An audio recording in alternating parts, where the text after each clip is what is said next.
Assassin's Creed, one of the most popular video games of all time, but many people ask the question, who were the real assassins? Founded in 1090 by Hassani Sabah, an Islamic convert and a supporter of the Nizar branch of the Ismaili movement, the assassins' first true impact was through the capture of their first castle, Alamut, in northern Persia or modern-day Iran, and created a base of operations for Hassan to begin to spread his network of power. This created a home for Hassan for the indoctrination of his followers through his religious teachings. Interestingly, Hassan would not leave the fortress again after the capture. One of the more popular activities that can be seen in a video game is the leap of faith. In history, it has been suggested that in a way to demonstrate his power to honoured guests, Hassan would signal to a follower standing guard on a high peak, who would then cast himself to death, much like the video game. This devotion to the assassin order led many people to wonder why the assassins were so loyal to their leader Hassan. This is due to the belief that Hassan had a beautiful garden in a hidden fertile valley in the mountains. The valley ran with streams of milk, honey, wine and pure water. Its trees were heavy with fruit. In reality, initiates were drugged, then taken to the valley, where for a few days they lived among its delights, which included palaces, musicians, singers and dancers. Drugged again, they were then returned to Hassan and were told they had been given a glimpse into paradise, and if they swore total obedience to Hassan, they would return there on their deaths. The drug used by Hassan to induce this vision was cannabis, or its Arabic word, hashashin, which the Crusaders adapted to assassins when they first came into contact with the group. However, some do claim that the word assassin comes from the Arabic assassin, meaning guardians. Through Hassan's leadership, the assassins grew from strength to strength, with the capture of Lamsar Castle between 1096 and 1102, which was the largest fortress captured by the assassins and solidified their position in northern Persia. The assassins continued to seize Persian castles in 1096, before they turned their eyes towards Syria. Now, before we mention the assassins' expansion into Syria, I think it is important to mention how the assassins managed to get to this height of influence, and the methods they used to assassinate their victims. During the rise of the assassins, Persia was in a state of political chaos. After the death of Malik Shah I in 1092, the empire split between his brother and 4 sons, who quarrelled over who was in charge of what area.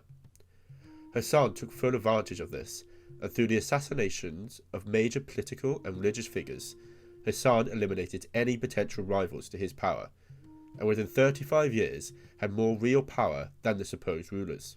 Fear was their weapon, with many Muslims and Christians living in constant fear of being assassinated. This can be attributed to one of the more successful techniques they used for assassinations. They would plant sleepers in the courts of rulers who do not reveal themselves for years or even decades until they received a signal, to which then they would kill the completely unsuspected ruler. Now, back to Syria. The first assassin sent into Syria to set up operations was al-Hakim al-Minajim, establishing a cell in Aleppo in the early 12th century. They were instantly recruited for help, with the then Emir of Aleppo, Ridwan, who hired the assassins to kill Janar ad-Dawla, an opponent to Ridwan. During their time in Syria, they managed to capture many castles. Perhaps the most famous castle captured by the assassins is Marseilles Castle in 1140. This truly began to solidify the assassins' presence in Syria and provided the backbone of the first Assassin's Creed game, with the supposed assassins' headquarters situated there. During this time, it was refortified and ran by Rashid al-Din Sinan, Grand Master of Assassins in Syria, also known as the Old Man of the Mountain, who was leader of the Syrian branch of the Assassin's Order. This formed the basis of the character Al-Mu'alim in the first Assassin's Creed video game. Through the expansion into Syria, the assassins came into the first of many contacts with the Crusaders. During the Second Crusade, they claimed their first Christian victim in 1152. The victim was Raymond II, Count of Tripoli. However, it has been recorded that not all contact with the Crusaders were hostile. If it suited their purpose to fight on the side of the Crusaders to maintain their own position against their common Muslim enemy, they would do so. Interestingly, it has been suggested that the Knights Templar were directly influenced by the assassins, having become unlikely allies due to them having a common enemy. The story goes that the Assassin Order invited the Crusaders to dine with them, where they honoured them with gifts, wine, music, hashish, and dancing girls. The Crusaders, impressed with this display, wanted to set up a similar organisation, and so Hugues de Payens approached the King of Jerusalem, Baldwin II, to receive approval to found the Order of the Knights Templar in Jerusalem in 1118. The Templars even went as far as basing their clothing on the assassins, with the assassins wearing a white tunic with a red sash, hat or boots, representing the colours of innocence or purity and blood. The Templars themselves wore a white tunic with a red cross.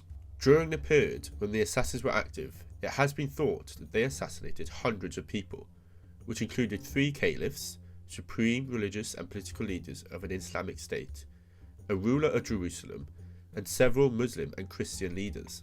In the end, the Assassin Order's downfall came at the rise of the Mongol Empire.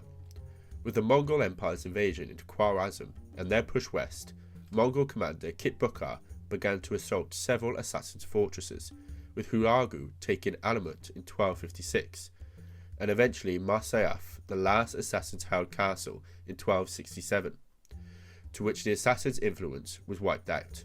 However, even though their castles had been destroyed, their influence is suspected to have spread over much of the civilized world, including parts of India and southern Russia.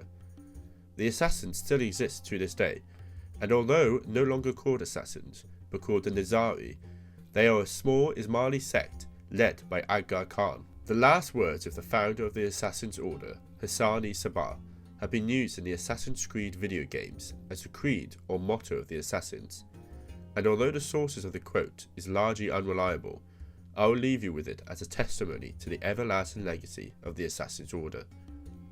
Nothing is true, everything is permitted.